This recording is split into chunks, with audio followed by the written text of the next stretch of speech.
Oh, yo, I didn't know you played bass. Eh. But I'll tell you what I did learn. When people say that music is transportive, they're not kidding. Oh, yeah? Yeah, here, let me show you. Okay, sweet. See? That was sweet. Do it again. Yeah.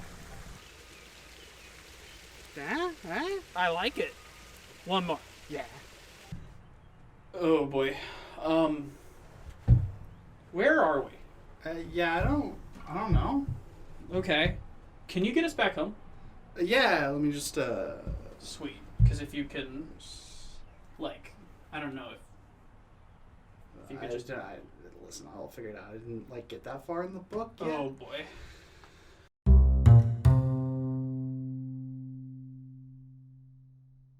If you've been paying attention to the anime community at all in the past few months, you've probably seen the memes from Bocchi The Rock. I know I did, and I figured it was the usual case of fans taking a couple of the actual funny moments out of a show that's mostly hot air and using them for reaction images and discarding the rest. Fortunately, in this case, we were pleasantly surprised. Because instead, what we got was a genuinely funny and shockingly heartfelt production with some great technical chops behind it. That's not 100% surprising because Studio Cloverworks does great work and their stuff is really pretty, if somewhat of a mixed bag quality wise. But what was surprising was that this animation direction and stylization allows the show to go from beautiful standard animation to doing this and not missing a beat. So, what's the pitch? Well, socially awkward middle school Hitori Goto, aka Bocchi, figures that the best way to make friends would be to learn guitar and play in a band. Fast forward to high school and she still hasn't managed to accomplish her goals. That is until another girl her age comes up and asks her to fill in as a guitarist for her band in a pinch. And so, Bocchi gets swept up in a balancing act between learning to play with the band and managing her anxieties. It is those anxieties that give the anime its personality. The slapstick and over the top animation during the cutaways are the main draw of the show, and it never disappoints. Crucially, however, just as often the characters are shown treating timidity with respect and tact. The way that this is depicted and the way that the show walks this tightrope speaks to an author who understands how to deal with these anxieties. So, overall, it comes together into a well-written and well-produced slice-of-life comedy. It's certainly not pushing any envelopes, but it's a cut above what we'd usually expect from this infamous genre, and that makes it definitely worth your time to check out. Before spoilers, the formalities. We will not be recounting the plot as by proceeding we assume you have seen the series. The following will be spoiled. Bocchi the Rock. My score for the series was a 6 out of 10. My score for the series was an 8 out of 10. Cool. Spoilers. Let's go.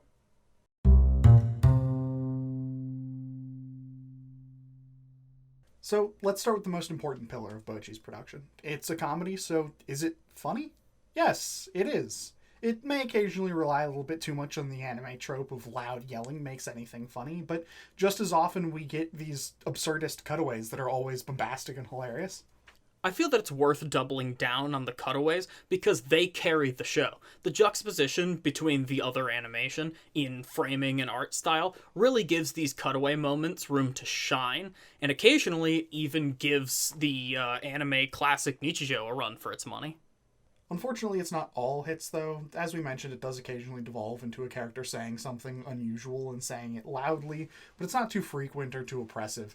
The pace is snappy enough that when a joke doesn't land, we don't linger on it for too long. Additionally, I know the anxiety and camp are part of the charm, but occasionally it does push it a little too far and it winds up in secondhand embarrassment territory. But it's worth mentioning that these are by far the minority. I want to make it abundantly clear that Bocchi isn't exactly breaking new ground, but don't let that fool you. It's still a cut above its contemporaries. Not that anime comedy is exactly known for being a shining beacon of quality. A big part of that is because Bocchi actually has a story. Comedy's fine, but without real substance and an actual plot. It's just the Big Bang Theory. Speaking of that substance, by the way. Can I get real with you for a minute? This may come as a shock from someone who's risen to the great heights of reviewing anime from a basement, but I've never exactly been a social butterfly, so I can testify to the accuracy with which this show depicts the little anxieties. Like needing to be invited into groups like a vampire, or accidentally disintegrating into ash because someone brushes your hand. Why we bring this up is because the anime manages to walk the narrow tightrope of making Bocchi's anxiety the heart and soul of the comedy without ever punching down or shaming her. It always feels like we're laughing with Bocchi and not at her, like joining her in observing the absurdity of the situation instead of making fun of her real problems. There is one specific example I'd like to point to in regards to anxiety and support, specifically between episodes 9 and 10 when Bocchi's signing up for the Culture Festival. She's predictably conflicted between a large audience that knows her and performing in front of a crowd. When she has a conversation with everyone except Kita, they all explain that while they're more than willing to participate in the concert with her, they would understand if she doesn't want to. When Kita then turns in the sign-up form without knowing about this, she's genuinely apologetic and everybody tries to rectify the mistake. In contrast, a lot of the times I would expect this to be a moment for the story to make Bocchi do something for her own good, or to fabricate character conflict out of nowhere due to a misunderstanding. Thankfully, this show is above that. Bocchi does eventually come around to performing, but critically it's her decision, not peer pressure or circumstance. This is a spot-on call to action, showing that while you should push someone to expand their boundaries, you should make sure that they're comfortable with being pushed and willing to try. It's a great window into dealing with these things in real life. Moving on from that, we've mentioned that the art direction is really good, but there are other technicals on display here that we'd be remiss not to mention. Consider, for example, the camera position, which the quality of cannot be overstated. It's often the sole thing that raises a static location like the venue the band plays at to a dynamic and interesting setting with just that aspect. In the same vein, although less important, is the environment design. For most of my time watching the show, I figured it was just particularly interesting when it could have been generic suburban streets, but then I started running into people online posting side-by-sides of the shots compared with locations in real life. It's a small and relatively unimportant detail, but it's these kinds of things that can turn a work from run-of-the-mill to a clear work of passion. There are many more moments of inspiration sprinkled in as well. Personally, the moment in episode 5 where the band is playing their audition debut, I found to be a turning point in the narrative, with Bocchi taking her first real steps of defiance towards overcoming her emotions. You also have the excellent thematic symmetry in episode 6. On one end, you have her friends discussing her outer shell of anxiety, but how much fun she is to be around when she's there. And on the other, you have her realizing she has no enemies here, and that allows her to play more confidently. It's great. All right, perfect. Another easy recommendation, right? Well, okay, maybe not quite. Well, you know what that means. Trial by combat.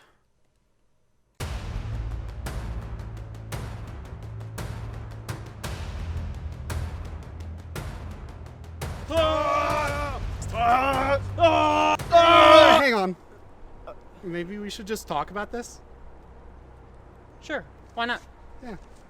So for the vast majority of the runtime, I was on the same page as Rat, and I agree with everything that's already been said in the review.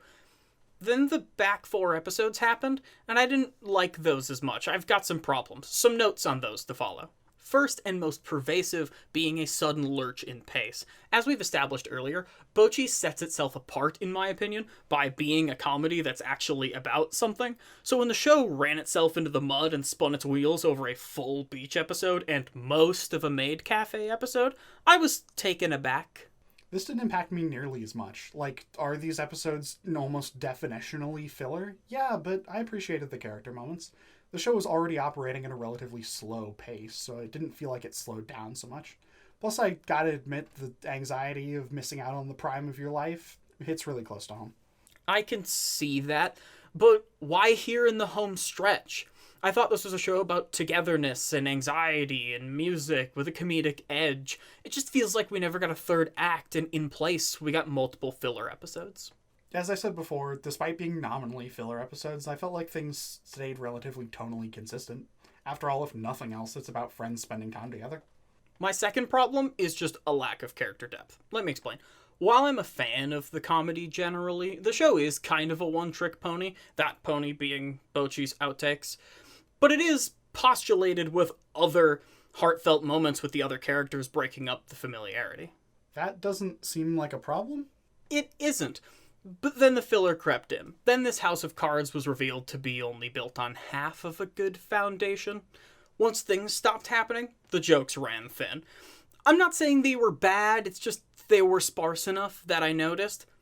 But then when the jokes got sparse, the characters got thin. And when the characters got thin, I just felt like we'd only scratched the surface of what could be great characters that I'd really like to know.